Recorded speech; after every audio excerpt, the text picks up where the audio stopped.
Okay, we are continuing our study of Matthew 24 here on the listener's commentary. In our last recording, we left off at verse 14. We're going to pick up here at verse 15. So let's just kind of review and summarize where we're at. Keep in mind, we're in the middle of what is Matthew's climactic teaching block in his gospel. It, in my opinion, begins in chapter 23, goes all the way through 24, and on into chapter 25. And Matthew 24 is this really key central teaching, and it's paralleled by Mark chapter 13 and Luke 21. And we said in our previous recording that Luke 21 is really important as a parallel for kind of unlocking what's going on in Matthew 24, because Luke 21 is written to a Gentile audience, and thus Luke frees up some of the language in such a way that it helps us interpret and hear Matthew 24 properly. And what we need to remember is that Matthew 24 is Jesus' response to two questions asked by his disciples. The first question had to do with, when is the temple going to be torn down? They had noted how beautiful and massive and incredible the temple looked from the Mount of Olives. Jesus' response was it was going to be destroyed and torn down. And they asked him, when's that going to happen? And what's the sign that that's going to happen? So that's the first question he's answering. And his answer to that question goes from Matthew 24, verse 4, all the way down through verse 35. But then in verse 36, there's a clear shift where Jesus says there's not going to be any signs of his second coming. And that's the second question they asked. And so in 24:36 and following, Jesus shifts to his second coming, of which there will be no signs. It's going to come suddenly. And so 24:36 and following then answers the question, when is your coming going to be, Lord? And so that's the second question he's answering. So those two questions are really critical. And what that means is when we left off in verse 14, we're right in the middle of Jesus' answer to the first question about the destruction of Jerusalem. Up to verse 14, Jesus had pointed out some of the early warning signs of the end of the temple and the current order of things, what he called birth pains, things like wars, famines, revolts, those kinds of things, all of which, by the historical accounts, marked the first century time period of the Roman world. We talked about the Roman historian Tacitus and the Jewish historian Josephus, all using the same language that Jesus uses here to describe what's going to lead up to and what's going to surround the time period before the temple and Jerusalem is destroyed. Well, beginning in verse 15, then, Jesus gives the clear indicator. Here is the key. Here is the sign that the end of the temple and the end of the present order of things is right on the horizon, and that his followers need to flee Jerusalem, which, again, by the historical accounts, they actually did. They understood what Jesus was teaching here. They knew that he was telling them of the warning signs of the war and the siege of Jerusalem, the destruction of the temple. So when they saw those signs, they fled the city, and there were no Christians in the city when Rome sieged it and destroyed it, because they took Jesus' words seriously. Now, it's important again to just remember that this is about the destruction of the temple. That's the question Jesus is answering. Have to emphasize that, because so often this passage is misread as being first and foremost about the second coming. So bear in mind, he's answering that question, and we pick up in verse 15 where Jesus says this, "Therefore, when you see the abomination of desolation, which was spoken through Daniel the prophet, standing in the holy place, let the reader understand." Now, in the context of Jesus' answering of this question, what he's saying is, here's the sign. All the other stuff were birth pains. They were early warning signs. They were things that should, get you on your toes and realize, oh man, things are going south quick. We need to get ready. But when you see this, here's the sign. Now, what does he mean by the abomination of desolation? Well, this is one of those places where the parallel in Luke 21 is super helpful, because Luke actually frees up Jesus' words to make it clear what he's talking about. So Luke 21, verse 20, puts it this way: "When you see Jerusalem surrounded by armies, then recognize that her desolation is near." That's Luke interpreting and freeing up what Jesus said for his Gentile audience, and it helps us, therefore, make sure we know what Jesus is actually talking about. He's talking about Jerusalem being surrounded by armies and bringing her desolation upon her. And this idea of the abomination of desolation comes from the book of Daniel. There was actually kind of an initial fulfillment of Daniel's words in the 160s BC when the Seleucid king named Antiochus Epiphanes defiled the temple, even sacrificing a pig on the altar in the temple. Well, this then sort of becomes the paradigm for anything like that. Anything where a pagan king and a pagan army invaded Jerusalem and defiled and ruined the temple. And that's what's being talked about here in Matthew 24, verse 15. That's why Luke can free this up and say, when you see Jerusalem surrounded by armies, recognize her desolation is near.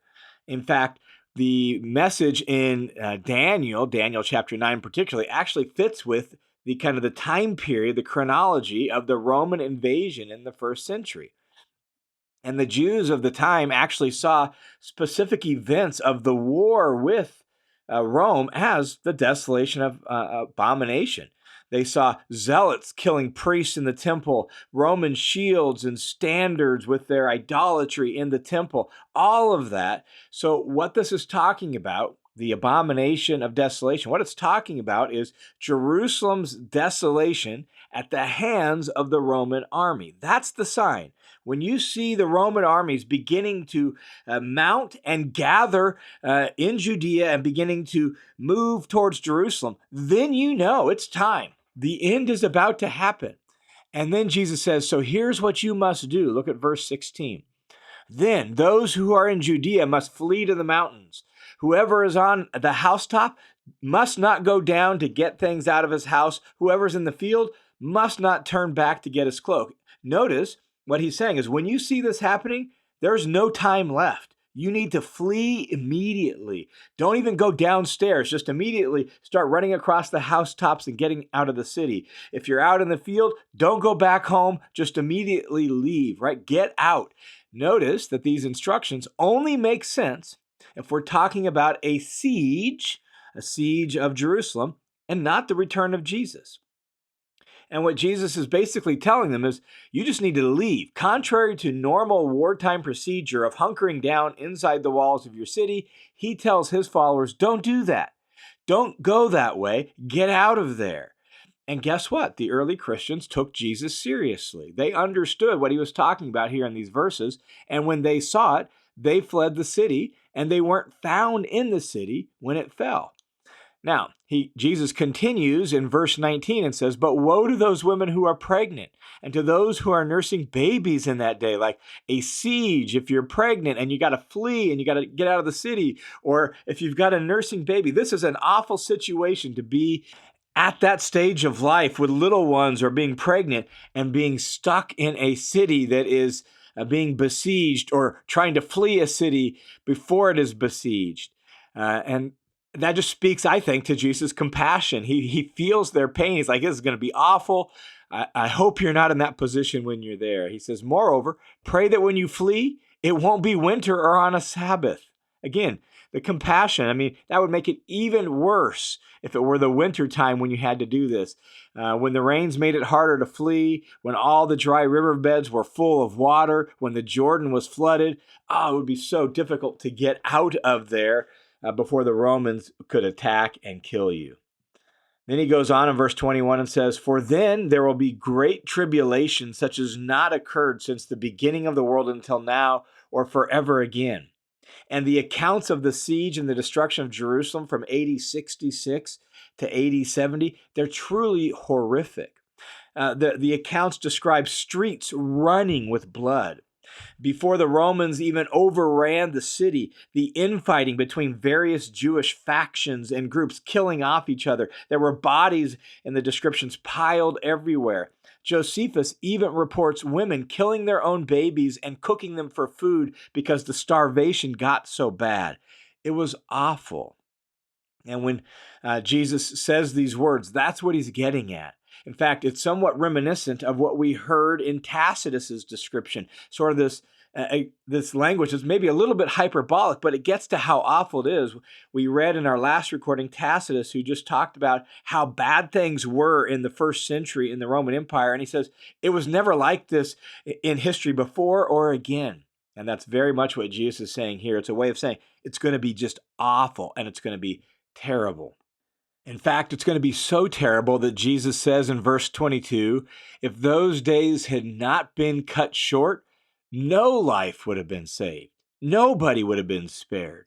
But for the sake of the elect, those days will be cut short. So as awful as it is, and as powerful as the Roman Empire was, God's still sovereign. And somehow in his sovereignty, he put a time limit on those days and on the awfulness of those days. Those days were cut short and overseen by the sovereignty of God for the sake of his people. Jesus goes on and says, don't be deceived by people who claim to be the Messiah in those days. Look at verse 23. He says, then if anyone says to you, behold, here is the Christ, like here's the Messiah, or he's over there, messianic pretenders rising up who are going to come and defeat the Romans. Jesus is saying, don't be deceived by that. Don't believe them, he says.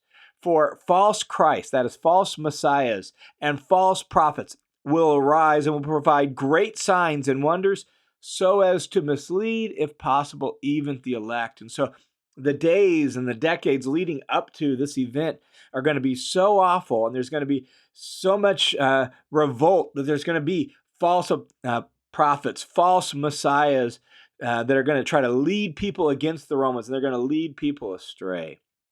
Jesus says in verse 25, behold, I've told you this in advance. In other words, I've given you fair warning so that you know what's going to happen. I've given you kind of an outline of the kinds of things that are going to happen to forewarn you so that you can be on your guard, so that you can be ready, so that you won't be deceived by all of this. So if they say to you, verse 26, behold, he, that is the Messiah, is out in the wilderness, don't go out there. Behold, he's in the inner rooms, right? He's in someone's house. Don't believe them. For just as the lightning comes from the east and flashes as far as the west, in other words, you can see the flash of lightning wherever you're at, so will the coming of the Son of Man be. Wherever the corpse is, there the vultures gather. Now, these lines here in verses 25 through 28 are not in Mark or Luke's account of this same teaching. And there's some of the words then that make us wonder, well, do Jesus' words go beyond AD 70 to his final coming?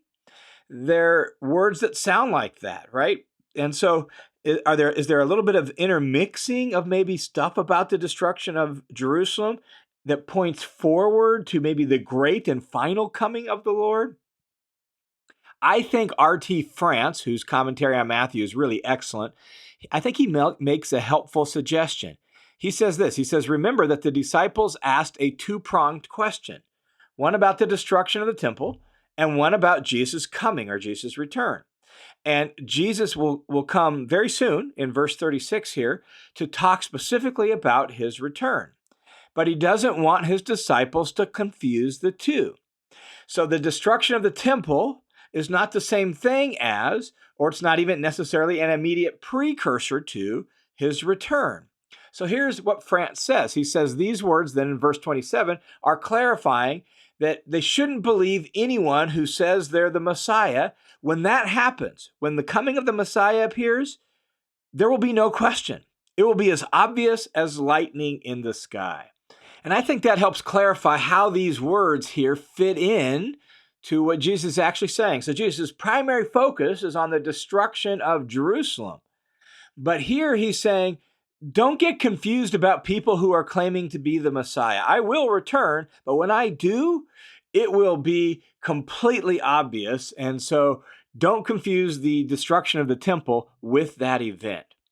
Then Jesus goes on in verse 29 and says, but immediately after the tribulation of those days, the sun will be darkened and the moon will not give its light. The stars will fall from the sky and the powers of the heavens will be shaken. Now, this language could in some sense be literal, right? God could cause literal signs in the sky and things like that. But this very kind of language was regularly used in the Old Testament prophets to describe the fall of cities and the fall of nations. It's what we would call earth-shaking events. We don't mean there was a literal shaking of the earth. We mean that this was a cataclysmic event, a world-changing event. You see the same kind of language, for example, in Isaiah chapter 13, verse 10, where it's talking about the destruction of Babylon. And here's what it says: "For the stars of heaven and their constellation will not flash their light. The sun will be dark when it rises, and the moon will not shed its light." Notice similar language to what Jesus uses here, but in context, it's talking about the fall of Babylon. And that is the way this kind of prophetic language worked. It was language that seemed to describe cosmic collapse, but it was in reference to an event in history, a judgment of God in history on a city or on a nation, sort of like a catastrophic political reversal. And that's what's going on here. When we talk about the invasion of Jerusalem by the Romans and Jesus telling the people to flee the city and all that, when he says immediately what you'll see in those days is the sun darkening. In other words, we're seeing a judgment of God on Judea and on Jerusalem and on the temple establishment. We're seeing a cataclysmic change in the political structure and in the way God's working in the world. N.T. Wright puts it as such cosmic imagery is used to bring out the full theological significance of cataclysmic socio-political events. And that's what's happening. That's what Jesus is describing. Jerusalem's rejection of Jesus as Messiah will lead to her judgment, and that judgment will culminate in the destruction of the temple and the leveling of the city by the Romans. And the fact is, it has been now in that state for over 2,000 years. And then Jesus goes on in verse 30 and says, "And then the sign of the Son of Man will appear in the sky. And then the tribes of the earth will mourn, and they will see the Son of Man coming on the clouds of the sky with power and great glory." Again, we have to make sure we hear these words the way Jesus intended these words. And the way he intended them was as an allusion to Daniel chapter 7. And in Daniel chapter 7, what you see is one like a son of man coming, using that word, on the clouds of the sky and being seated on the throne next to God himself and being given a universal kingdom over the whole earth, over all the nations of the earth. That's what Jesus' words here in verse 30 are alluding to. And so when he says, "The sign of the Son of Man will appear in the sky," literally it reads like this, "and then will appear the sign of the Son of Man in heaven." So in view of the allusion to Daniel chapter 7, it's probably best to understand this not as some sign up in the sky, but as the Son of Man coming to the throne of God in the heavens, as Daniel chapter 7 actually says. That's what we're talking about. This great cataclysmic event of the destruction of the temple is a sign that the Son of Man is now installed on his throne and is being given a universal kingdom over all the nations of the earth. Also, another phrase that's important to pay attention to in this verse is the phrase tribes of the earth. The probably a better way to render that is tribes of the land. The particular word here means either earth or land, and this seems to be an allusion to Zechariah chapter 12, verses 10 through 14, where it says this: "They will look on the one they have pierced, and they will mourn for him." And there the mourners are identified as the house of David and the inhabitants of Jerusalem. That's what we're talking about. And then it's listed by families: David, Nathan, Levi, and so on in Zechariah chapter 12. And that is why the phrase here must refer to the tribes of the land as it does in Zechariah chapter 12. It's Jewish mourning. That's what we're talking about. Not all the tribes of the earth are mourning. It's the tribes of the land. In other words, the Jews are mourning for the loss of their identity, the loss of their temple, the loss of their cultural place of worship. And that's what's happening. And they're doing so specifically because they killed their Messiah, as Zechariah chapter 12, verses 10 through 14 says. Now, one challenge for us in reading this that leads to our confusion is they will see the Son of Man coming. That word coming on the clouds, right? Well, here, the word coming in Greek is erchomai. It's not parousia. Parousia is the word that's regularly used to refer to Jesus' return. Erchomai is a general Greek word for coming or going. And so it leads to the confusion to think we're talking about Jesus' parousia, the Son of Man's coming, his second coming. His parousia is sometimes the way it's said in English. But that's not the word we have for coming. What we have here is erchomai, just a general word for coming. And again, Jesus is alluding to Daniel chapter 7. And in Daniel chapter 7, it's the Son of Man not coming to earth, but coming to the throne of God. Here's the way Daniel chapter 7, verses 13 and 14 reads. I kept looking in the night vision, and behold, with the clouds of heaven, one like a son of man was coming. And he came to the Ancient of Days and was presented before him. And to him was given dominion, honor, and a kingdom, so that all the peoples, nations, and populations of all languages might serve him. His dominion is an everlasting dominion which will not pass away, and his kingdom is one which will not be destroyed. So, what we have here in verse 30 of Matthew 24 is not Jesus coming to earth, but by virtue of this allusion to Daniel 7, we have the Son of Man coming to the throne of heaven and being vindicated as the Son of Man and thus the King of all the earth. And so the sign is the fulfillment of Daniel chapter 7, seen in what's happening to the temple and Jerusalem. The events of AD 70 fulfilled Jesus' words, vindicated Jesus as indeed the true Messiah, the true King, the true Son of Man, who is now King over all, and his kingdom is a universal kingdom. And so now God's people are to be found not in one nation, Israel, but in all the earth, because Jesus is king over all of it and he reigns over the entire world. And so, in view of the universal nature of Jesus' kingdom, look what he says next in verse 31. He says, and he will send forth his angels with a great trumpet blast, and they will gather together his elect from the four winds, from one end of the sky to the other. This passage actually echoes a handful of Old Testament passages and themes.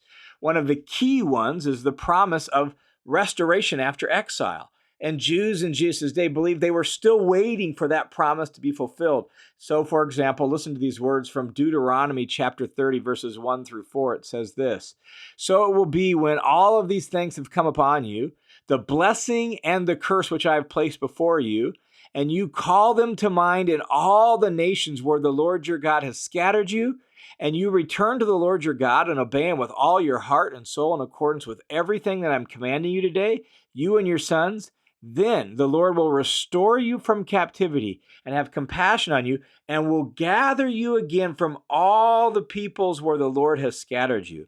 If any of your scattered countrymen are at the ends of the earth, from there the Lord God will gather you, and from there he will bring you back.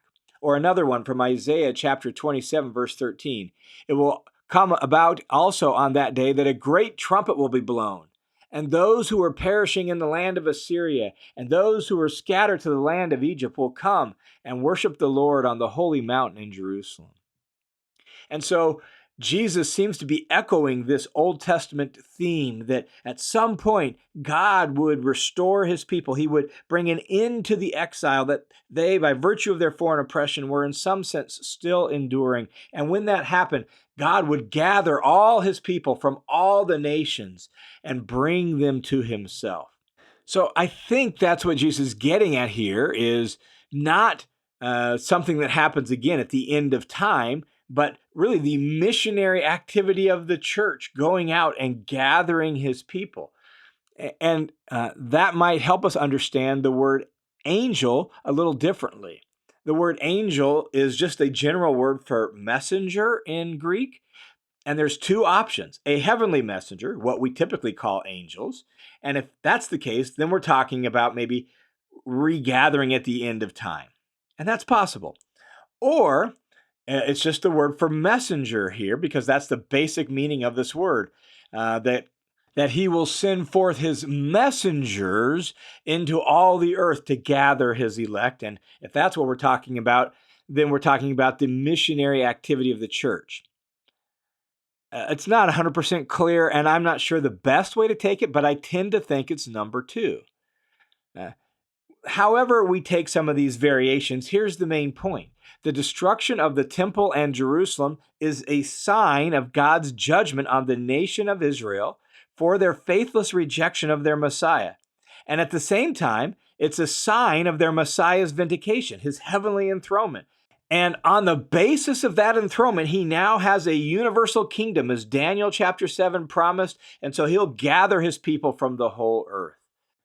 Then Jesus goes on and offers a little mini parable to wrap up his answer to this first question. When will the temple be destroyed? What's the sign of that coming? Well, Jesus explained all of that, and so he gives a little parable that urges them to make sure they're ready and they're watching and they're alert to the signs he's given them so they can flee the city when it happens. And so he says this in verses 32 through 34. He says, "Now, learn the parable from the fig tree. As soon as its branch has become tender and it sprouts leaves, you know that summer is near," right? That the fig tree provides a warning sign that summer is about to happen.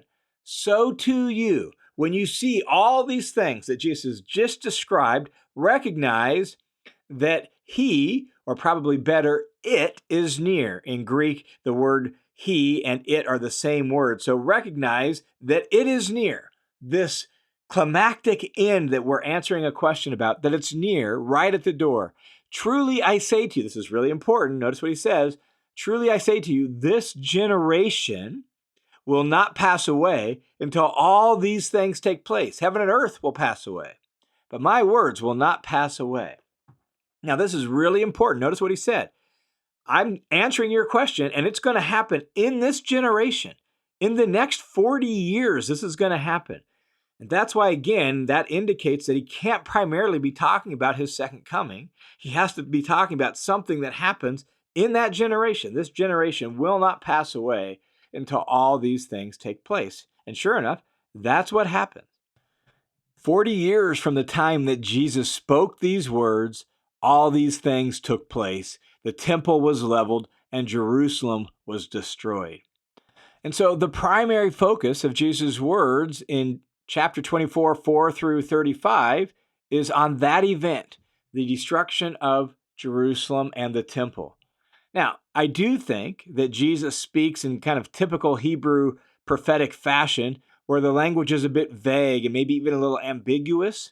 And so it might point to, some of the lines might point beyond itself to something greater and beyond that. But the primary focus is on AD 70 and the destruction of the temple. So let me just offer some concluding reflections to Jesus' words here. The first is the fulfillment of a prophetic word. Both the Old Testament promises that Jesus echoes and alludes to and points to throughout this instruction, and Jesus' prophetic word, that he himself could see with prophetic insight what was happening, and his words were fulfilled. Not only that, I also think sort of the whole kind of culmination of Israel's story. It culminates in Jesus himself, and that's really what we're getting at here. That Jesus is the culmination of Israel's story. And what Jesus says here and what happened in 70 AD, well, that brought an end to that old era. That era was done and it was over with because that covenant reached its climax, its culmination in the person of Jesus. And so what we see in Jesus is the fulfillment of Israel's story, Jesus's prophetic words, and all of that. A second reflection is this, yet God's story of redemption isn't over. So even though what happened in 70 brought an end to an era, the old covenant era, God's story of redemption has not come to an end. There's more to happen. The kingdom has come. It's come in part, but not in full. Jesus has been exalted. He's sitting at the right hand of God the Father as Son of Man and Lord over all the earth, but his kingship hasn't been realized fully and completely. That's why we pray, your kingdom come and your will be done. The day of the Lord that came in judgment on Jerusalem, well, that wasn't the final day of the Lord. There will be a final, ultimate day of the Lord. The King will return. Jesus will appear. There will be a final judgment. And so, in the meantime, we too should be alert and steadfast and persevering, knowing that persecution is going to happen, knowing that opposition is going to happen, and that by our endurance, we will gain our souls, we will gain our lives, as Jesus says throughout his teaching. And so, we live between the times of Jesus' installment as king, but not his ultimate and final enthronement. That day is still to come when he puts all his enemies under his feet. All right, thanks for tuning into this session of the Listener's Commentary on the New Testament. The Listener's Commentary is a listener-supported, crowd-funded Bible teaching ministry that exists, that's only possible because of the generous support of people just like you. So thanks a ton to each and every one of you who make this ministry possible. And if you've been impacted or blessed by this ministry in some way, could I invite you to prayerfully consider joining the team of supporters so that this ministry can continue to enlarge and increase and make more of an impact around the world? Thanks a ton for your support.